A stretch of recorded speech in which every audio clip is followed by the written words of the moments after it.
everyone. We are here with Christian from Paragnosis. They are you guys are New York based instrumental, right? Yep. Yeah, Um, we're all New York based. Me and my drummer grew up together in Washington Heights and Inwood. We actually met in elementary school, and we've been playing since we were 8 years old together, which is a long time. And our bassist Tom, I met when I went to the New School for Jazz and around 2012, and we clicked instantly and became great friends, and we ended up starting this project together. And then he actually moved to Washington Heights, funny enough. So we kind of all cultivated in starting this band in my apartment, which had a lot of problems with the neighbors. Did not like that. I bet Uh, not. we were recording demos for the first EP in this apartment, and the amps were so loud that we couldn't hear the cops or the neighbors banging. So we had some problems, but this band really started and cultivated here, and it was awesome. It was a lot of fun. Yeah, that's so. I remember those days, right? Like, Yeah. um, we lived. I lived in a duplex. This is probably, 30 years ago. My band practice. We had like it was two bedrooms, and one of the bedrooms was big, so we just all set up in there. The Yeah. whole fucking neighborhood would like stand outside, like yelling Uh-huh. and shit. Like, Yeah, yeah. yeah, it's good times. Yeah, man. So, so you went to school for music? Yeah, well, so growing up in New York, I went through the public system in New York, and I was lucky enough to go to schools that had a music program. Not necessarily a real music program, but teachers that cared, and teachers that really were involved with the scene, and um really special people that I got to meet growing up and take lessons from. Like, but one of the coolest things in the world was Blondie was in a band with the jazz teacher in my school. So we got to play with Blondie, and we went to Gateshead, and we played the Gateshead Jazz Festival. We played the Hard Rock Cafe with her. So I was in her band pretty much, and I got to play guitar with Blondie. She was like, I was in love with her. So it was Yeah. amazing. The 17-year-old being able to play with her, and um, it was so cool. But Now you say Blondie, but you're referencing Deborah Debbie Harry, Harry, right? yeah, Yeah. yeah. And she's just the sweetest, amazing person in the world. And she actually signed one of my guitars at the Hard Rock when we played with her. Um, but yeah, so it was amazing being able to play with people like that growing up. Um, and So, then that led me to I wanted to play music for a living. So I was like, well, I'm not going to go to school and write essays. I want to play music, right? yeah.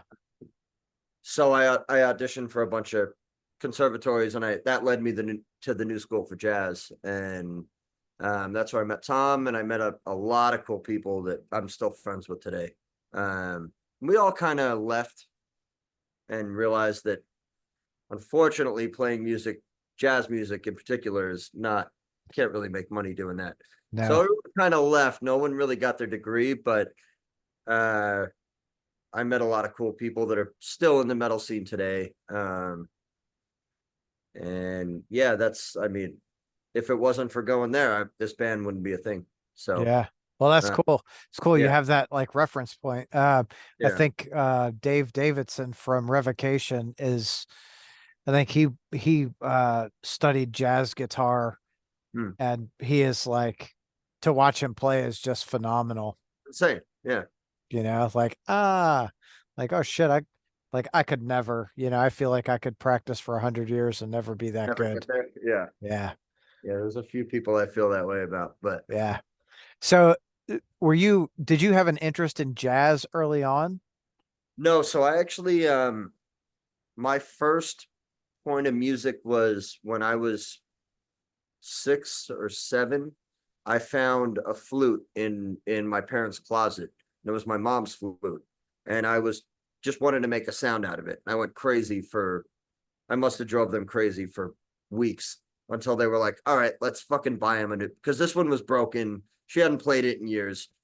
So like, let's just buy him one and get him lessons. So I started doing that. So I played flute for years. And I did classical, and then I went to jazz and played in orchestras and all sorts of stuff. Um, and then I slowly moved to guitar. Um, and I just kind of I've been playing music for my whole life. My parents were both singers. My mom sang at the Metropolitan Opera, and my father was a singer as well and a manager. And so I was always around music, whether it was classical or jazz or opera or musical theater. And then I just fell into rock and jazz and never looked back. Yeah. It was always around, and when I met Moise in, like I said, elementary school, his father played with McCoy Tyner. He was a jazz drummer. And he played with McCoy Tyner for throughout the 80s and 90s. So Moise, our drummer, naturally picked up the drums as a kid. So we were best friends and hung out together and played music together nonstop. And then we were like, let's start doing Megadeth covers. And, and then we just kept playing and started bands, and it evolved and eventually turned into this. Um, Hell yeah.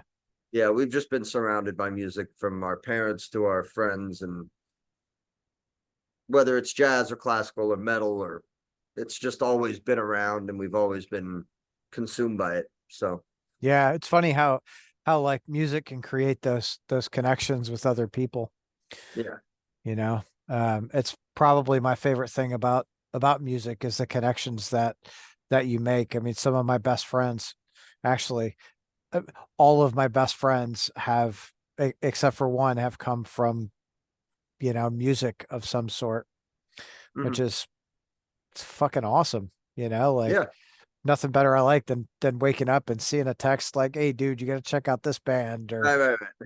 you Yeah. know, I'm like, hell yeah. Well, it's So therapeutic. It's therapeutic for anyone that loves it. That's why people can just become friends instantly, just at a yeah, show. They don't, I don't even know you, but you're here for this. So it's easy. so I we're mean, it's cool. therapy for everyone, whether they know it or not. Yeah. So, Well, uh, it's, I am a big mental health advocate, and I think the biggest thing is like the biggest thing that I see for people that are having like mental health crises is a lack of connection, you know. yeah, So to uh, have the ability to connect with being human or, music or what have you, it fucking really helps a lot of people, help me through a bunch of shit. of course. Yeah. So like what were some of your first introductions to heavier music? Um, I mean, it's gonna seem funny and obvious, but I share a birthday with Jimmy Page. So Led Zeppelin was a big one. I actually didn't know that I shared a birthday with him for a long time, but um, yeah, he's my all-time favorite, my icon hero. Love the guy. He's awesome. Guns N' Roses was a big one for me. Okay. Um, Megadeth and Metallica. Um, and then I found Tool, and that was kind of just it, for forever. But Mastodon was a big one. Primus. Um, and then of course Sabbath. Like Tony Iommi is a monster that I just strive to follow. But Yeah. um, yeah, there were a lot of big ones. I would say Zeppelin and Guns N' Roses were the two big turning points for me though as a kid, being like, what the hell is this? You know. Y- Yeah, Um, I think a lot of people really had that. I mean, of course, Zeppelin stopped being in the 70s, and even, looking in the 80s and 90s, hell, even today, right? Kids are like, that's some of their earliest introduction because, like Zeppelin, Sabbath, their riffs, all of their music is like timeless. right. You could put it on at any point and it sounds Yeah. fresh and crisp and I can't, I keep saying, I know people, a lot of people don't agree with me, but I'm gonna still say Zeppelin is the first metal band because Friends is in drop C. And if you distort that song, it's the heaviest fucking thing in the world. It's acoustic, but it's the heaviest thing in the world. Like all the things that they're doing, it's way ahead of anything. It's Yeah, just, it's not the sounds that we're used to hearing, but it's the sounds that we're used to hearing. It's just not, you know, yeah, distorted and there's no crazy blast beats behind it, but you could easily turn that into a death metal song in a second. but Uh, but look at that, right? Like three-fourths of Zeppelin were all studio musicians. So right. those guys did it every single day. And it was like, what do we do? And they're all tremendous musicians, Oh yeah. like I mean, I'm still gonna say half of Zeppelin is John Paul Jones. Just man, I can't say half, but I mean his melodies between keys or bass. I mean, he's carrying the band, and then of course, Jimmy. I love him, and Bonham is tight as hell, and of course, Robert Plant. But there's just so many aspects to every member, and they bring so many different qualities to everything, and it's just they were a true band where every member brought a certain piece and changed everything in a particular way, which made the sound. yeah. Well, And that's, you we can't look at any have one classic. without the other. Just like the we- Beatles, which are a huge thing for me too. That Yeah, there's no Beatles without one of them. right. You need all of them to make the sound. And Yeah, well, so Beatles are kind of an interesting one, right? Because you go from Pete Best to Ringo Starr, and it was like it was still the Beatles, yeah, yeah. And and Ringo really cultivated his own sound over yeah, the years. yeah. People give I him know such a hard they time make as a fun of terrible him, but drummer, dude. him with the cloth on the snare, and he's tight. He's tight. I He, know I know people can rip on him, but especially if you've watched that documentary that just came out a while back. I mean, he Ringo's the fun, playful one, but he's not an idiot. He knows what no, he's doing. yeah, He's he kept his the way that he played was real unique. Like you ask any professional drummer to play like Ringo, and they fucking can't. yeah. So people can rag on him all they want, but they Half of music is taste. The yeah, other half is technique. yeah. But Uh, that's I think we look at honestly any band and change a member in it, and the sound it changes noticeably, and the biggest reference point that I have is like Black Sabbath, right? Like it stayed Sabbath, but then it was Dio you have Ozzy era, then Dio era, then Tony yeah. era, and they're all very, very unique. Hmm. What did you think of 13? Hmm. I liked it. I actually still listen to it. Me I, too. I I think was it's a actually great listening album. to it today. Oh, right I on. love it. It was like pinnacle, like my best year in high school was when that record came out. I saw every single show in New York when they were on tour. Ah, lucky. It was I only saw him once. Um, and yeah, I was I saw him on the end tour, and I was super grateful because I was there with my best friend, dude. We've been friends for hell at that point it was 35 or 40 years, yeah, so to go and experience that with him, and amazing. yeah, and the band was so tight. Yeah, uh I never thought I'd see them, so that was such a treat, and they were on fire. yeah. Oh, Tony, fucking Tony, going through chemo during that record. He was like on his last legs, and I feel like he played the best he's ever played in his life. I I feel the same about like Ozzy. When I saw him on that tour, I was like, I don't he's I've seen Ozzy a dozen times at least, and he Yeah, had never sounded that good. I was just yeah. like, so blown away. But again, right, that goes back to what we were just saying. Like you, it's the sum of all the parts. Now, of course, we didn't have Bill Ward on the end tour, Yeah, it but was so great. yeah, it was fantastic. So, how long now your EP, Paragnosis EP, how long has it been out? A couple of weeks now? It came out on the 21st. Oh shit, like a couple Yeah. of days. Oh, a week. What day is it today? Yeah, The a week. 25th. Yeah, yeah. Yeah. So pretty new. Um, it's funny because we actually recorded this EP before COVID. 2019 we recorded it, and um, we were super happy with it. We were shopping it to labels, and then you know what happened. Everything shut down. So Yep. we kind of put it on the back burner and weren't even really planning on releasing it. Um, but then we did this live video at Silvercord where we recorded the record with Joe and it blew up. So we were like, let's go, put it out. So it kind of came out of nowhere and it's good though, because we've wanted to put it out, but we just hadn't really, you know, had the Yeah. reason to yet. And once we started getting some hype, we were like, all right, it's time. Let's do it. We have so much more stuff too. So we're really happy to share this to the world finally. Because we were so happy with how the record came out. Um, it was just timing. And Yeah. you can't always you can never expect how things are gonna shake out. And it is what it is. But That, we're happy that we're putting it out now and it's I'm still happy with everything. It's fun to listen to some of these recordings since 2020, 2022. And now listening back, I'm like, no, it's still great. Love it. yeah, right uh, on.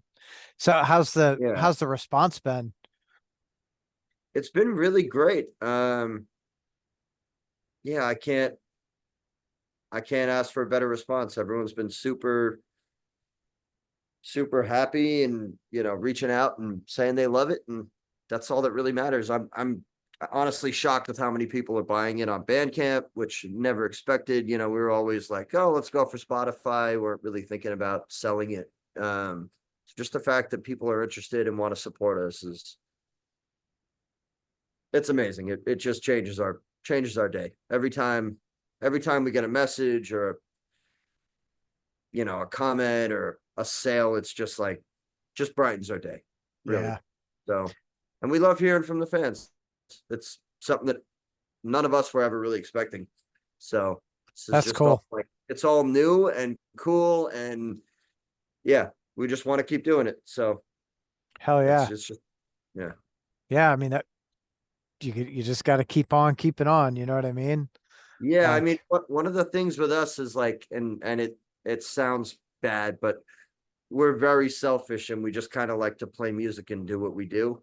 So we're bad with this side of things where we put stuff out and talk to people and we just kind of go in our hole and play together. And so that's, getting out of our comfort zone and putting stuff out and talking about it. It's great, but it's just not what we're used to doing. We've always been like, let's just go write music together.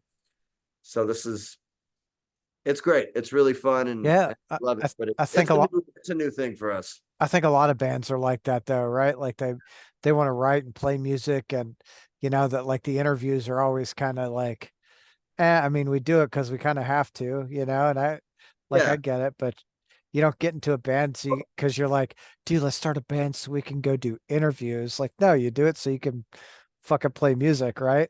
Right. Well, and again, the whole thing is like, we do want our music to go out and everyone sits around, they're like, why not us? Well, you gotta work for it. You gotta go do stuff, right? You can't just sit at home and play. Yeah, And that's a hard realization. And it's not even that we don't want to do this stuff like the interviews. It's just like not immediately what we think of. It's sure. like it's just I got a new riff. Let's go work on that, right? Yeah. I'll see you Yeah, Saturday. let's play some music. Let's see what's Even happening. yesterday, when we got this email, like we were all working, and I was like, "Who's available at 7?" I was like, "No, no." I'm like, "Okay, let me see if we can do tomorrow." But it's Yeah. but that kind of thing, it needs to be something that everyone's thinking about, and it's hard. It's a different mindset, but it's not something we don't want to do. It's just a pivot. Well, Everyone it's yeah, pivot comfortable with pivoting too. what do they say? The there's a saying that I hear a lot is everything you want is just outside of your comfort zone, Yeah, so like you got to be willing to do it. absolutely. My sister she still tells me about like I put a few albums out 25, 28 years ago, Mhm. and she's like, I remember when you put them out, you go door to door selling them. Like, hell yeah, I wanted people to listen to them. I didn't give a Yeah, shit, yeah. you know? I remember me and Moise, our first band. I used to go into Best Buys and Virgin Mobiles, all anything, and I'd hide the CDs. So hoping someone would be looking for a new CD and think, "Oh, I'll buy this one," and then bring to the checkout. They're scanning it. I can't sell it to you. I guess that one's Not free. not ringing up. Yeah.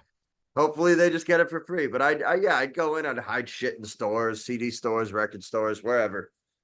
They like the art, maybe they just walk out with it. Who knows? You Yeah. know. I Well, used that's I used to climb up uh the traffic lights in the city and stick posters on them and just hopefully, and then I was stupid enough to not realize that if the light's green, you're not going to see it. If the light's red, you're not going to see it. There's no light, you might see it. But I was in high school, so wasn't thinking about that. But whatever. You live and you learn, right? I used to do everything. I just hope somebody sees something.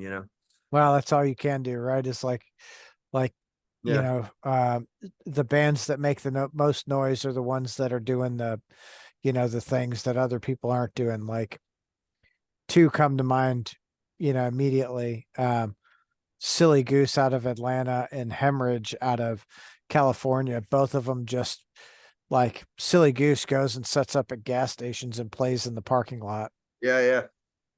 Hemorrhage has their bus outfitted as a stage. So they just pull up to a venue as the crowd's letting out and they play a fucking 30 or 45-minute set and then they take off again. Yeah. You just gotta play long enough for the police to come. And Yeah. jet when they leave. We Yeah. talked about, I mean, people were doing it during the pandemic, but we were talking about, renting a flatbed and just singing shit into the flatbed and just driving around the city playing. Because some of our best responses have been shows at Tompkins Square Park and Washington Square Park. And, after the show, we'll just sit there and we'll be selling merch and people will be coming up out of the woodworks like, "Oh, we heard you, blah, blah, blah." And, they'll never see us in a club, but just people walking through the park. That's been some of our best days, just playing 15 minutes in the park, but the response carries over and we get fans out of it. So, um, that was something I wanted to do for a long time, but the permits and everything, it gets exhausting. Yeah. Um, Well, I think the cool thing about New York is there's so many opportunities to play, right? yeah, Like, you know, how many people busking do you see on the subway, right? nonstop. Yeah, So like what is that shit? There was that band, the Zoo something, was the one in uh played like a baritone where, sax yeah, and Union Square. Yeah, yeah. those are all new school guys. Those they all went to school with us. Yeah, Oh, like, yeah, again, it's just doing something that's a little bit different. yeah. So what are you guys doing? What do you have planned over the next year to do that's just a little bit different? Um, Honestly, we have a couple of things in the talks for after the summer. We have our record release party July 6th at the Knitting Factory, which is I love it because we got heard slash discovered by Jamie, who invited us to record this record at Silvercord. That's how we kind of got involved with Silvercord, playing at the old knitting factory. And he came to us and he was like, I just want to record you exactly what you did. I want to record it in my studio. We are like, that sounds great. And that's what this EP is. It's us playing live. We played these songs 6 times in a row, probably 6 or 7 times, and we picked the best one out of each take. So it's a truly live record, which is what he really wanted to do, which we loved because we've recorded to a click, and then we've recorded live, and we were not happy with recording to a click. So when we had someone come to us and say, we really want to do this live, that was exciting. Yeah. So we really have this record release party that we're planning, and then we have a few things cooking out of state, and we're gonna see what happens and just book what we can, and probably just play this record a bit out. And we have some stuff we want to jump in the studio and do, but we don't really have dates or anything in mind. Right now, we're just gonna play and do what we can live, and yeah, that's about it. We don't really have anything concrete. Nothing, no crazy plans. Yeah, nothing, no crazy big plans. Just want to keep pushing stuff out. Sure. Yeah. So when you guys play, are you just doing one-offs, like go and play a night at the knitting factory? Or are you looking to do like some weekend runs or maybe some week or 2 week runs? Yeah, mostly weekend runs. I mean, we had some talks about a week or two here and there, and again, nothing concrete. I don't know if you know on Process, they're from Germany, and we played with them at St. Vitus, and they had us come and play with them in Philly. So we're hoping to do some more stuff with them, and then looking at some stuff in Massachusetts and Connecticut, a couple small runs. And yeah, we're gonna piece it together and see what happens. We're gonna stay East Coast for a little bit, but if something turns up, and hey, if you guys want us, we'll come and play for you. Right on. Please, like I said, email us, hit us up on Facebook. We'll come wherever you want. We're not opposed to going anywhere. It's just about making it happen.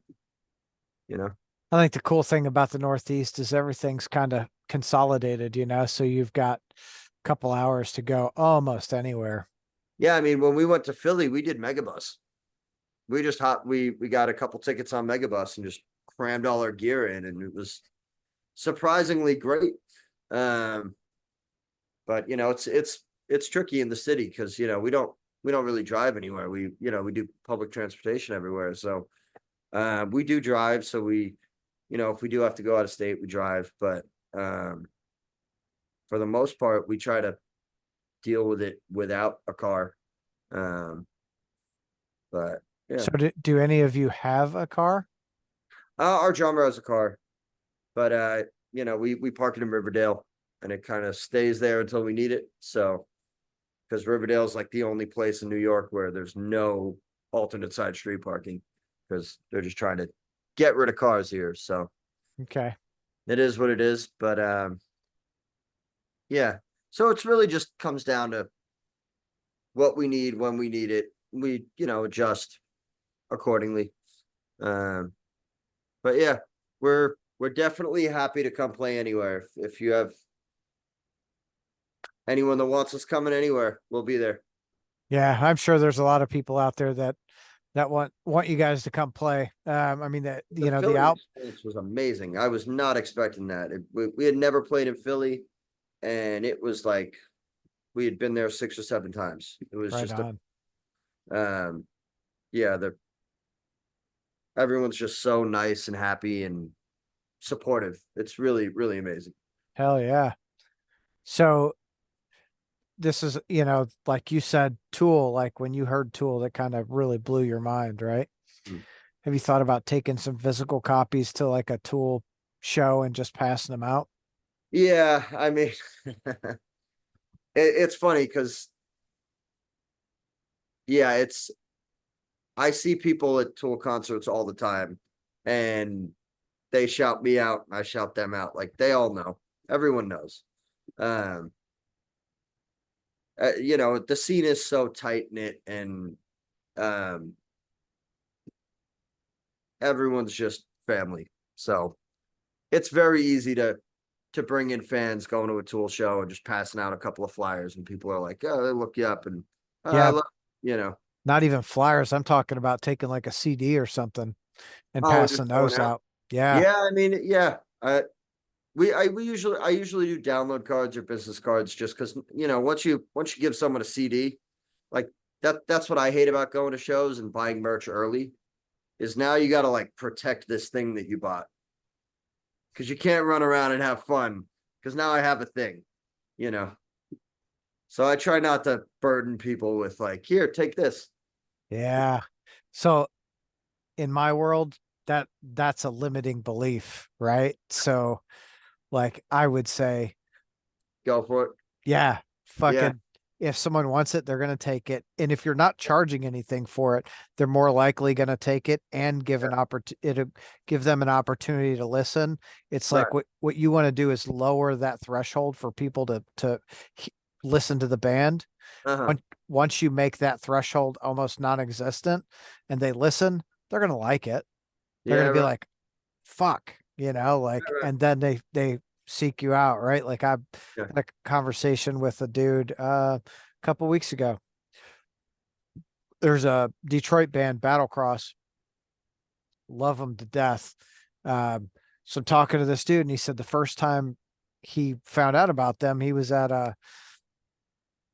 it was some show, maybe a Metallica show. It was a bigger show, and the bass player's out handing out fucking CDs. Yeah, yeah. Like, well, shit, like Right. Yeah.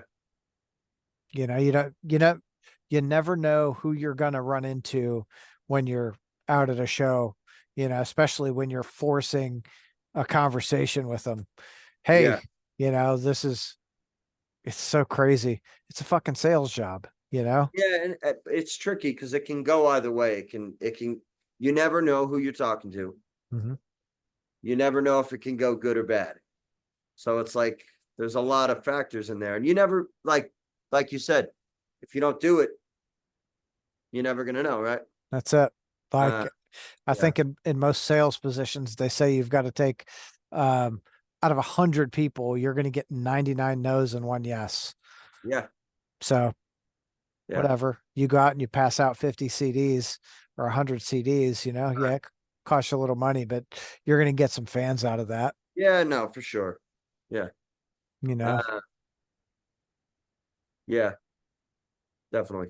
It's Uh, funny, like I always like, especially opening for some of these bigger acts, like, we'll set up the merch and we'll be hanging out and there'll be a line for other band, and it's like, just wait. Let's just go do our thing. They'll come. And then usually there's a line. So it's just about like that's kind of our back approach is let's do our thing and let people come rather than going towards people. But that's also not always the right. I don't think there is a right or wrong, but no, I mean, ultimately it just depends on what your goal is. yeah, yeah. Like I'm saying this, but again, right? Like and it's not going to be the same for everyone, you know. Yeah, and it's also a personality thing too, right? Like you have to be that guy that wants to run out and talk, and um I I'm can be the, that guy all the time, but sometimes I'm not. It yeah, depends on the day or the mood, and I don't yeah. have I don't have to explain that, but No, not at all. I'm that guy every fucking day. yeah. My wife's like, she went to a graduation and she's Yeah, like, I wish you were going with me. And I was like, why? She's like, because you're like my social buffer. You'll talk to yeah. everyone and I don't have to. Yeah, it's about the same with my fiance, yeah. That's funny shit. So how long have you and your fiance been together? 7 years now. Oh Roughly. shit. Just engaged about 2 or 3 weeks ago. Congratulations. Thank you. Yeah. Yeah. That's good shit. You guys Yeah. have a timeline for tying the knot? Probably in a year. We're talking about October, fall, cold. Yeah. Uh, Not summer, but New York is cold, yeah. oh yeah, yeah. But Down here it's still we're probably still in the 70s. whereabouts are you? I live in Kentucky right now. Oh, no way. Good Yeah. bourbon? Yeah, I don't I'm a bourbon guy. are you? Oh yeah. Yeah, you'd like my collection. All Uh right. and I don't even like I quit drinking. Um I guess I quit drinking in September. Oh, okay. Congratulations. Thanks. It was like just one of those things. I got really trashed watching Pantera in July, and I don't Yeah. remember Lamb of God or Pantera playing, and I kind of kept drinking, and then Pantera was playing louder than life, and I said, you know what, dude, like I'm gonna fucking remember this. Uh-huh. So like probably a week before, I was like, I'm gonna quit. I'll just not drink until the first of the year, and first of the year came and went, and I'm like, I really dig the sobriety. Well, congratulations. Thanks. What kind of bourbon you like? Uh Elijah Craig's my go-to. Um, but I love Bullet, you know. I I move around. Yeah. But Rowan's Creek is a real good that was yeah, my daily drinker for a long time. nice. Yeah. My favorite is it's called Rhetoric. It's a 20 year. Hmm. I've So never Rhetoric, they do a 20, I gotta think, a 20, a 24, and a 25 year, I think. okay.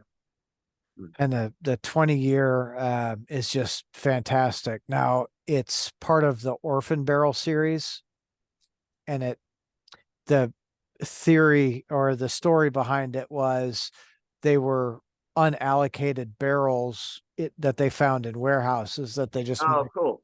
mixed and sold, and it was Yeah. like, oh cool, right? So you go and you hunt the bottles down when they release them, and there was a whole bunch of different ones, and now I think they just do like there's just like one or two brands that they do.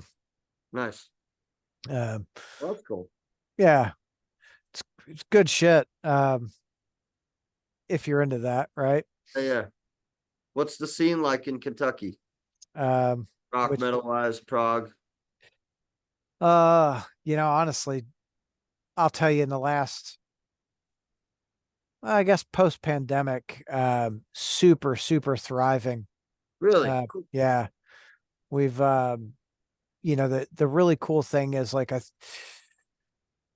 the pandemic made people realize, oh, I need to fucking be out and go see shows. So you know you it now you see, like, we're a really small area. Like we're probably 1 million people now, Hmm. right?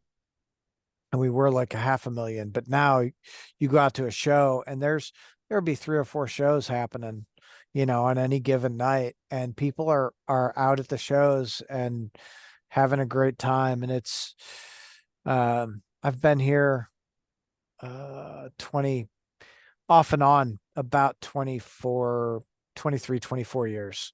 Hmm. And the music scene is better than it's ever been. So many great fucking bands. We've got this. I'll call them a prog band called Ohm, OHLM. Same thing, instrumental. Um, they are fucking phenomenal. Gotta write them down.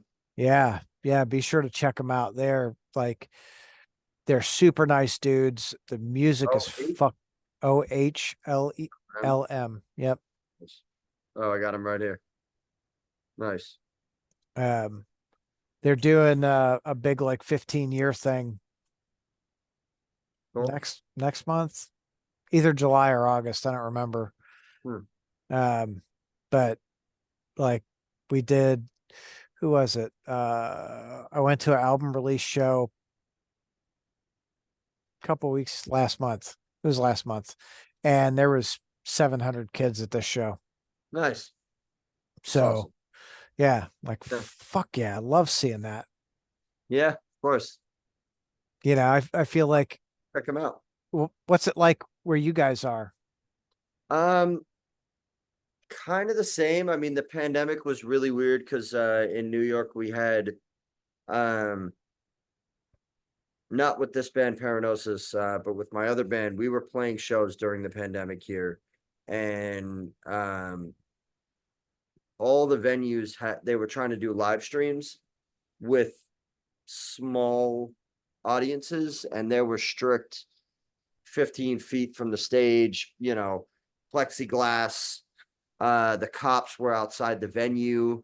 If, we were sound checking, and if there was anyone within 15 feet, there was actually a marker.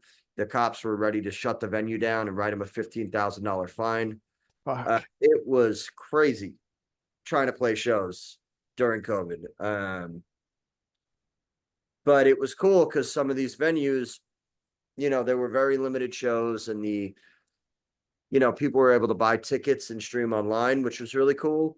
And then some people were able to buy tickets and sit in the venue. But these like venues where you would have like 400 people packed in, there were 10 people in the room sitting at cocktail tables, which is very strange It's for weird. a rock Yeah. club. But it was cool because we were able to see people again. And then once all the heavy restrictions kind of went away, it kind of just immediately went right back to what it was.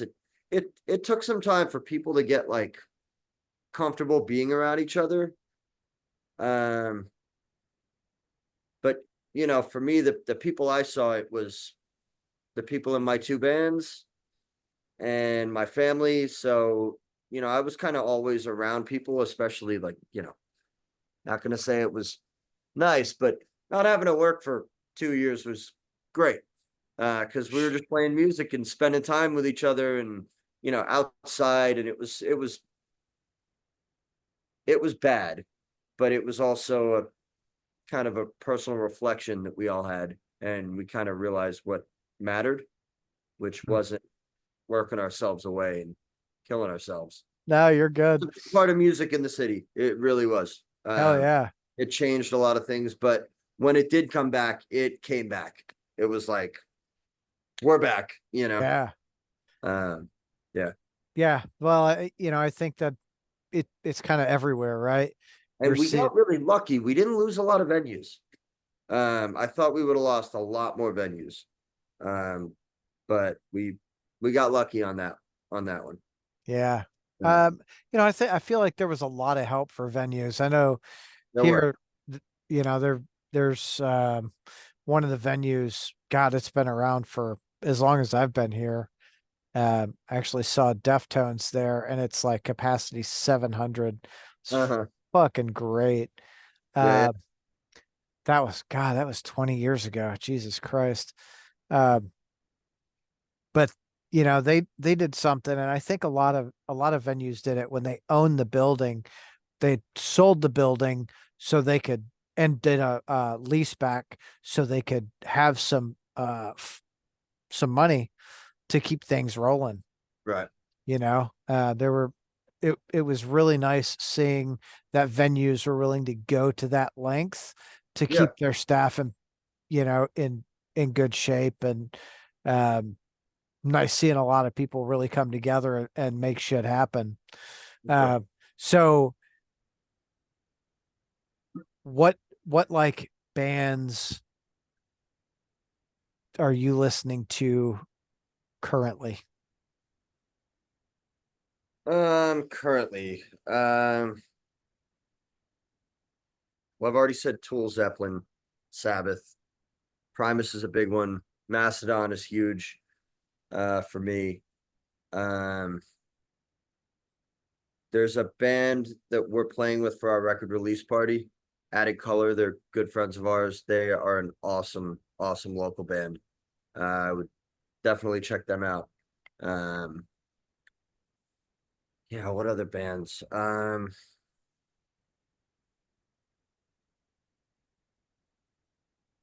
mean, definitely Clutch is one of my all-time favorites. Um, yeah, it kind of changes day to day. Yeah. Uh, yeah. I mean, Animals as Leaders is another huge one for me, obviously, as an instrumental act. But um, yeah, it's just it changes day to day. Um, Have you listened to the Ocean Collective at all? the Ocean Collective, I've heard of them. I'm not sure if I nothing's ringing a bell, but I know I've heard the name. You should check them out. They put out an album. I mean, they've put out a lot of albums since, but the last album that I remember actually buying, was it called Pelagic or something? Um, The Ocean Collective. yeah, they so they did, it was like a double album. One of them had vocals, one of them was just instrumental. Hmm. It was the same song, but it was just really cool because if you wanted to hear vocals, they've got a great vocalist, but if you wanted to listen to the just the instrumentals, you fucking had that. It was like, I know Dance Gavin Dance does that too. oh, okay. Yeah, we work with a guy that's probably their biggest fan ever. Um, but yeah, he's got the deluxe editions for like every one of their records, and I swear he doesn't wear any other shirts than Dance Gavin Dance. Like every single day he comes into work, he has a different Dance Gavin Dance shirt. He's like an insane fan. It's awesome to see. But one of the things he turned us on to, which I actually got me into them, because I was never really into them, but they have an instrumental version of every record. That's And cool. it's pretty cool to hear it. Like it almost sounds like a different thing. Like it was just blew me away. It was like, oh, this is just doesn't even sound the same, even though it's the same music. It's just when you're listening to it without any vocal context, it's like a different It's valley journey. yeah, it's a Yeah. whole different vibe, you know what I mean? Yeah. And like, it's funny, it goes back to what we were saying earlier about like, the band is a sum of whole parts, and you take one part away and it changes. Yeah. It knocks everything out of whack. Yeah. Good or for So bad. Could be never know. But I didn't know that Dance Gavin Dance did that. I think that's really cool. yeah, it was something I didn't know. Just being friends with him, he, you know, turned us Yeah. on to it. I was like, wow, that's really cool. I like when bands do cool shit like that. The If I'm not mistaken, Mastodon does that too. On their mm, deluxe editions, they have some instrumental versions of their. possibly, I'm not sure. Like I Yeah, I I gotta really look back. dig Mastodon, but Yeah, I've got, fuck, I've probably got damn near their whole discography on yeah. vinyl. If I were to turn you that way, you'll see there's like a whole wall of vinyl from Mastodon. It's just my little fun keepsake. But yeah. Yeah. Yeah. Well, I've got shelves over here that are Uh-huh. just like Yeah, yeah. like fuck. No, My wife's like, I just got 2 new records yesterday, and she's like, really, more? more. Yeah. Yeah. Sorry. So are you a big vinyl collector? Yeah, yeah. Not like I wouldn't say I go out of my way to collect it, but over the years I've stockpiled a lot, and Aaron as well, and our parents. And yeah, I mean, I love vinyl. I love listening to it. I love the little static and just the whole it's like a it's like a it's like a show. It's like a Yeah. whole thing rather than just throwing on a song, putting it on as like a whole experience. And Yeah, and yeah. you've got to listen to the whole album start to finish. Yeah, I mean, my favorite. I know I mentioned the Beatles, but just I put on Abbey Road That's a and great album. just go through it and just it's just a total journey, and that's one of my favorite records to listen to. I also love listening to the BBC broadcast that I have of Led Zeppelin. That's another one that I love. I have a lot of old records I just love to put on and space out. Um, Yeah, me too. yeah, yeah. Like, I say would definitely love to print some music on vinyl one day you can. of Paragnosis, but yeah. So you really, Bandcamp does a thing where you can do vinyl through them.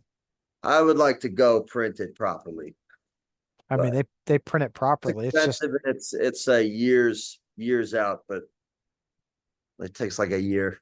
But no, not not now. It doesn't. well, I know it was. I mean, we printed vinyl on our last record for my other band. It took about 7 month wait. We had a Yeah, label in England that did it for us, and it takes a while, but yeah, maybe it's changed since. But yeah. Now you're still looking at about a 3 month turnaround. yeah, okay, so it's a little better. Yeah, Shit is a lot. So through COVID, they were like, COVID uh, was a long time. oh, dude, 12 to one Yeah, company said 12 to 18 months or something. I was like, 18 months? yeah, yeah, Are you fucking crazy? Like, no yeah, one's yeah, yeah. holding an album for that long. What the hell? Right.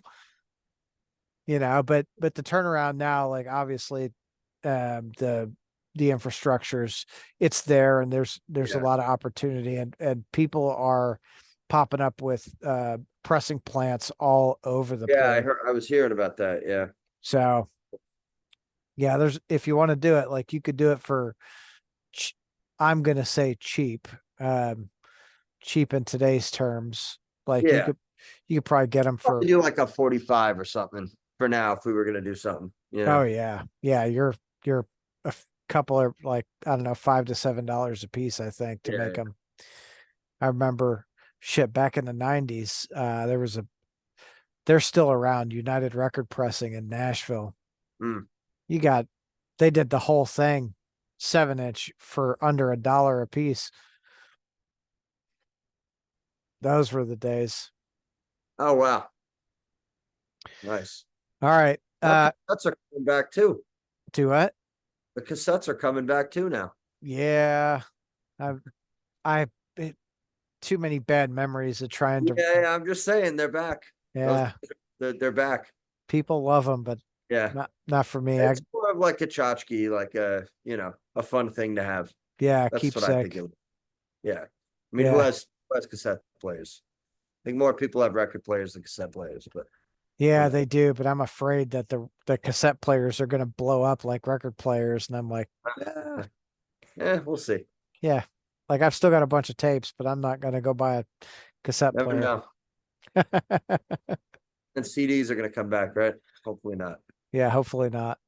Nah, Yeah. nah. I'll just use Spotify and Apple Music and then shit Yeah. on my phone Right. Yeah. because I'm lazy or Yeah. I because mean, because it's convenient, really.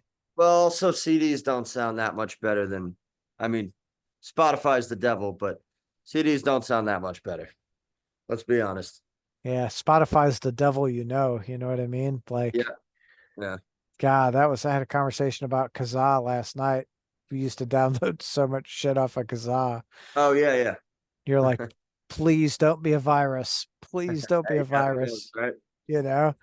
Uh, but like that changed the landscape of music, Kazaa and Napster and all that. Like Sure.